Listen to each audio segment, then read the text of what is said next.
राधे राधे सभी को। जय श्री कृष्णा। आप सभी का मेरी वीडियो में स्वागत है, मेरे चैनल पर स्वागत है। आज के दिन हम वीडियो में जानेंगे कि वीरवार को लड्डू गोपाल जी की सेवा कैसे करें। लेकिन आज है बहुत स्पेशल और ख़ास दिन, और वो चीज़ आपको वीडियो पूरा देखने पर ही पता चलेगी कि आज क्या ख़ास दिन है, क्यों मेरे कान्हा जी बिल्कुल रेडी होकर बैठे हुए हैं, बिल्कुल तैयार शैयार हो चुके हैं, और क्यों मेरे लिए इतना स्पेशल दिन है। तो वीडियो में पूरा बने रहिएगा और उसमें जानिएगा कि आज ऐसा क्या है जो स्पेशल है। तो आइए वीडियो स्टार्ट करते हैं। तो सुबह सुबह मैंने स्नान कर लिया है, और ये जो पुष्प हैं ये हमारे गमले में ही होते हैं। कितने ज़्यादा सुंदर लग रहे हैं। थोड़े से हमने गमले में अपने में फूल मतलब फूलों के जो पेड़ हैं वो बो रखे हैं, तो उसमें से ही हम पुष्प तोड़ लेते हैं। देखो कितने सुंदर लग रहे हैं, रेड कलर के फूल बहुत अच्छे लगते हैं। ये माँ पार्वती को समर्पित किए जाते हैं। माँ पार्वती बेहद प्रसन्न हो जाती हैं। उसके बाद मैंने अपने लाला को स्नान के लिए थाली में विराजमान कर लिया है। सबसे पहले आपको यंत्र बनाना है, कमल दल जैसे, या फिर स्वास्तिक भी बना सकते हो। पहले आपको जल में हल्दी डालनी है और तुलसी का पत्र डालना है। आप पुष्प भी डाल सकते हो। और सबसे पहले आपको ठाकुर जी के चरणों में जल डालना है, फिर उनके हाथों पे जल डालना है, और उसके बाद उनके मस्तक पे जल डालना है। डायरेक्टली आपको सिर पे जल नहीं डालना है। तो इस तरीके से आपको सेवा करनी है ठाकुर जी। ये बिल्कुल सेवा मैं बिल्कुल सिंपल बता रही हूँ आपको, क्योंकि देखो गृहस्थ में ना इतनी ज्यादा पूजा पाठ या फिर इतने तौर तरीके नहीं किए जाते हैं। गृहस्थ में हम सिंपल सी भक्ति कर सकते हैं, और वो भी अपने भाव से। और भगवान को रूल रेगुलेशन से कोई मतलब नहीं होता है। भगवान भाव के भूखे होते हैं कि भगत हमें किस प्रकार से हमसे प्यार कर रहा है, हम हमारी सेवा कर रहा है, बस यही चीज भगवान देखते हैं। तो इस चीज से आप बिल्कुल बेफिक्र हो जाइए कि लड्डू गोपाल की सेवा में इतने ज़्यादा ये सारे काम करने पड़ते हैं, ऐसा कुछ भी नहीं है। आप भाव से उनकी सेवा कर दीजिए। लेकिन थोड़ी बहुत जैसे करनी होती है ना, वो तो हमें ज़रूर करनी होती है, जैसे कि मैं आपको बता रही हूँ। उसके बाद आज मैंने अपने कान्हा जी को न्यू ड्रेस पहना दी है। ये जो ड्रेस है ये मैंने खुद अपने हाथों से सिली थी, लेस वगैरह लगा के। कमेंट में ज़रूर बताना कि आपको ये ड्रेस कैसी लगी। वैसे वीरवार के दिन हमें अपने लड्डू गोपाल जी को पीले कलर की ड्रेस बनानी चाहिए। देखो क्योंकि पीला कलर भगवान विष्णु को बेहद पसंद है। हल्दी का टीका लगाया जाता है, तुलसी मैया को भी हल्दी का टीका लगाया जाता है, उनकी पूजा आरती करी जाती है वीरवार के दिन। और लड्डू गोपाल को भी पीले कलर के वस्त्र धारण करवाइए, पीले कलर के फलों का भोग लगाइए, जैसे कि केला है उन्हें भी हल्दी का टीका लगाइए। जल में आप हल्दी डालिए, मतलब पीली चीजें ज्यादा यूज में लीजिए वीरवार के दिन, एकादशी के दिन। और आपको क्या करना है, जैसे कि आपके पास पहले तो आप सेवा कर लीजिए, उसके बाद उन्हें भोग वगैरह लगा दीजिए। उसके बाद फिर आपको जब भी टाइम मिले, दोपहर में, शाम को, कभी भी आपको जब भी आप फ्री हो, तो आप दामोदर अष्टकम का पाठ कीजिए। और विष्णु का जो भी आप नाम जाप करते हो विष्णु भगवान के, वो जाप कीजिए, या फिर ठाकुर जी के जो भी नाम जाप आप करते हो, जो भी आपने ले रखा है, राधा ले रखा है, कृष्ण ले रखा है, उसका जाप जरूर कीजिए। बिना जाप के आपको कुछ भी प्राप्त नहीं होगा। आप प्रेमानंद जी की भी वीडियो देखते हैं ना, वो भी अपनी हर वीडियोस में बताते हैं कि आपको जाप करना बहुत जरूरी है। और आप अगर ऐसे जाप नहीं कर सकते हो, तो जैसे गृहस्थ में बहुत बिजी होते हैं लोग, तो आप क्या करना, कोई भी काम करो, मन मन में राधा राधा राधा राधा, कृष्ण कृष्ण कृष्ण, जो भी नाम आपको प्रिय है आप साथ में जाप करते रहना। और फिर आपको पता है क्या करना है, फिर आपको ये बोलना है कि भगवान जी मैंने ये काम किया है, इसमें मैं व्यस्त हो गई थी, थोड़ा सा आपको भूल गई थी, तो ये जो काम है और ये जो नाम है आपको समर्पित।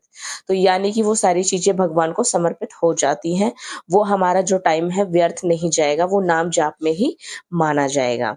तो इसी प्रकार से आपको सेवा करनी है। ये है मेरे भगवान कृष्ण, इनका नाम मैंने कृष्ण रखा है। ये थोड़े से शरारती टाइप हैं, जब इनका मन होता है ये वही चीजें करते हैं। और आज मैं इन्हें जो मतलब ड्रेसें पहना रही हूँ, नई पहना रही हूँ, तो आज क्या स्पेशल है तो मैं बता दूं आपको। आज मेरी एनिवर्सरी है, और आज मेरी शादी को 11 साल हो गए हैं।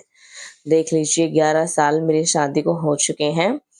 और भगवान की कृपा से सब कुछ अच्छा है, इन्हीं की कृपा से सब कुछ ठीक है। तो ये ही स्पेशल दिन था और आज मैं बहुत खुश हूँ कि मेरी शादी को 11 साल हो चुके हैं। और अब ज़्यादातर मैं मतलब जैसे बहुत से लोग बाहर चले जाते हैं, घूमने चले जाते हैं, पार्टी शार्टी करते हैं, ये सारी चीज़ें मुझे पसंद नहीं है। मैं अपने भगवानों में मेरा जो ध्यान लग गया है, मैं इन्हीं के साथ अपना सब कुछ सेलिब्रेट करना पसंद करती हूँ। अब बहुत से लोग कमेंट भी करते हैं कि आप तो मतलब अच्छे कपड़े भी नहीं पहनते हो, अब तो श्रृंगार भी नहीं करते हो। भाई श्रृंगार वो करो जिससे भगवान रीझे, हमारे भगवान श्री कृष्ण रीझे। माला पहनना, तिलक लगाना, ये मेरा श्रृंगार है। इससे ज़्यादा मैं कोई श्रृंगार करना चाहती नहीं हूँ। और आज मैंने अपने कान्हा जी को पगड़ी पहना दी है। भाई मैंने तो बहुत कोशिश कर ली, मुझसे पगड़ी नहीं पहनाई जा रही, बिल्कुल भी नहीं, क्योंकि कान्हा जी बहुत नौटंकी करते हैं। आज मैंने बिल्कुल वीडियो में रिकॉर्ड ही कर लिया है, आप खुद ही देख लेना कि कैसे पगड़ी को बार-बार उतरवा रहे हैं, बार-बार लगवा रहे हैं। मतलब ये हो गया कि पगड़ी लगाना ही भूल गए हम। हमारे दिमाग से निकल गया कि कान्हा जी को पगड़ी कैसे पहनानी है।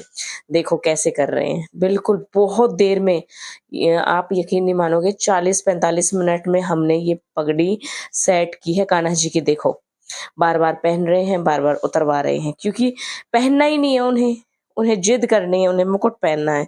तो यही है भाई कान्हा जी की लीला।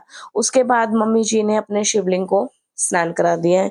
मैंने आपको जैसे कि बताया मम्मी कृष्ण भक्त हैं, तो उन्होंने शिवलिंग को स्नान करा दिया है। ये नर्मदेश्वर शिवलिंग है। अगर आपके पास शिवलिंग नहीं है तो आप गमले में मिट्टी का शिवलिंग बनाकर उसका पूजन कीजिए, उससे आपको बहुत फल मिलेगा। लेकिन सावन शिवलिंग की पूजा ज़रूर कीजिए।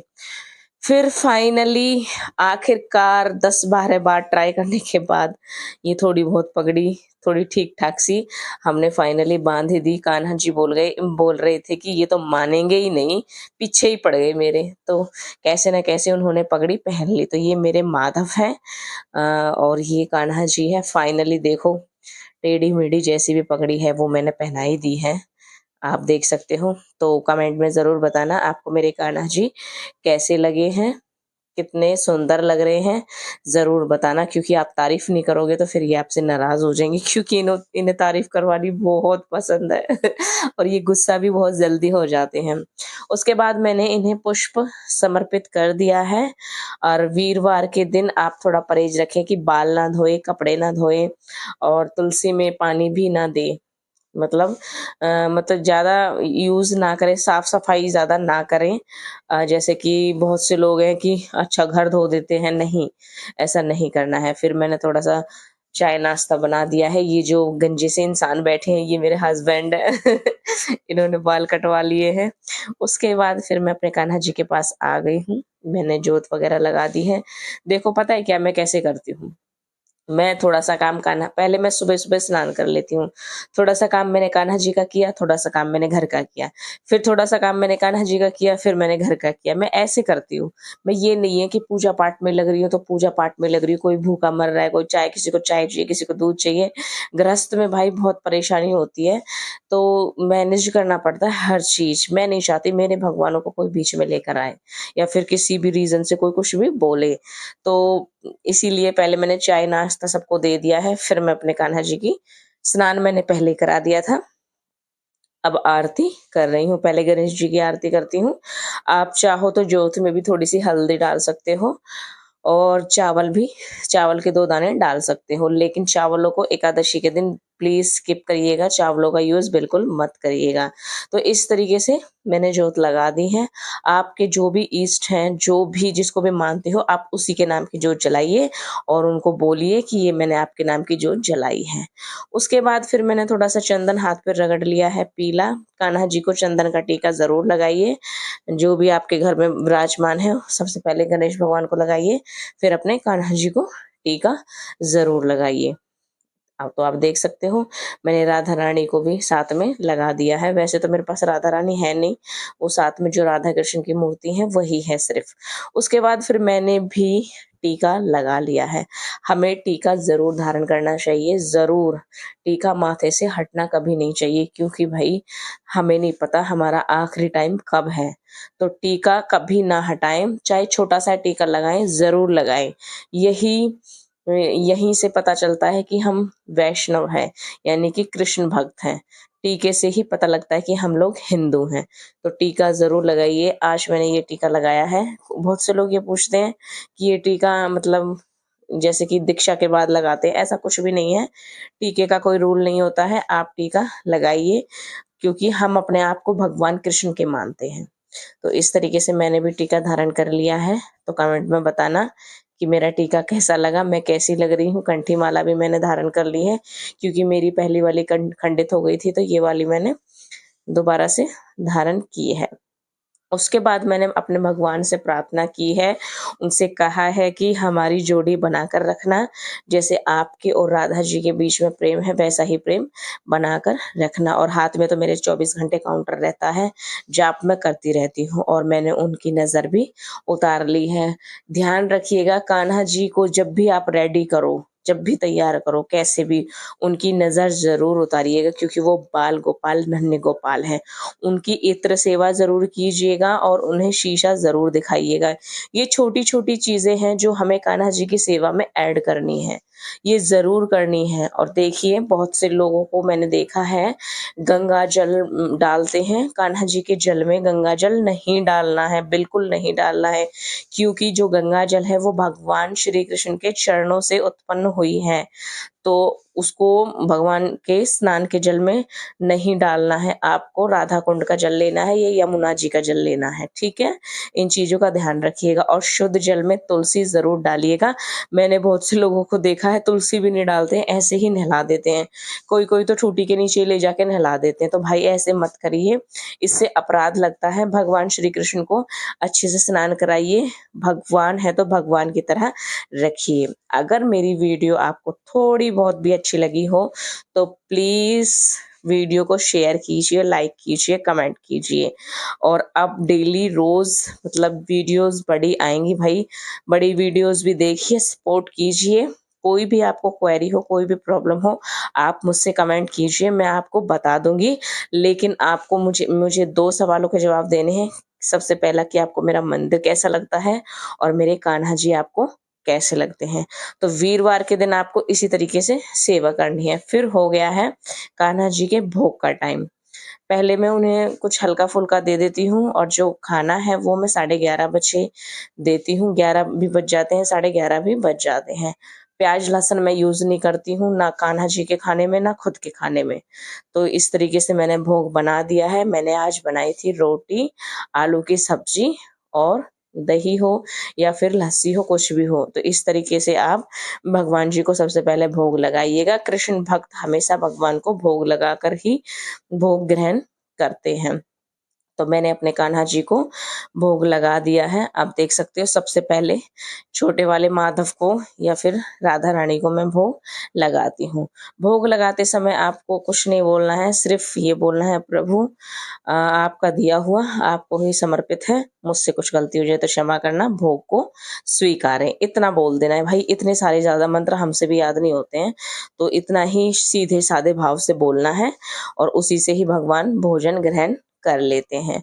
भगवान के भोजन ग्रहण करने के बाद ही भक्त को भोजन ग्रहण करना चाहिए। तो मैं जो भोग है वो ज्यादा से ज्यादा 10 मिनट या 15 मिनट रखती हूँ। इतना तो रखना ही चाहिए। भोग को तुरंत नहीं हटाना चाहिए। अगर आप चाहो तो अपने हाथ से भी तोड़कर खिला सकते हो। तो थोड़ा बहुत मैं खिला देती हूँ, थोड़ा बहुत मैं छोड़ देती हूँ। उसके बाद हम माँ बेटा वो भोग खा रहे हैं। आप रुद्र को देख सकते हो कैसे देख रहा है, आपको बोल रहा है हेलो गाइस। तो प्लीज़ मुझे भी सपोर्ट कीजिएगा। मुझे सपोर्ट की बहुत ज़रूरत है, क्योंकि मैंने लॉन्ग वीडियो नहीं डाली है। अब मेरी लॉन्ग वीडियो आएगी, तो जैसे शॉर्टों को सपोर्ट किया है ऐसे ही लॉन्ग वीडियो को सपोर्ट करें।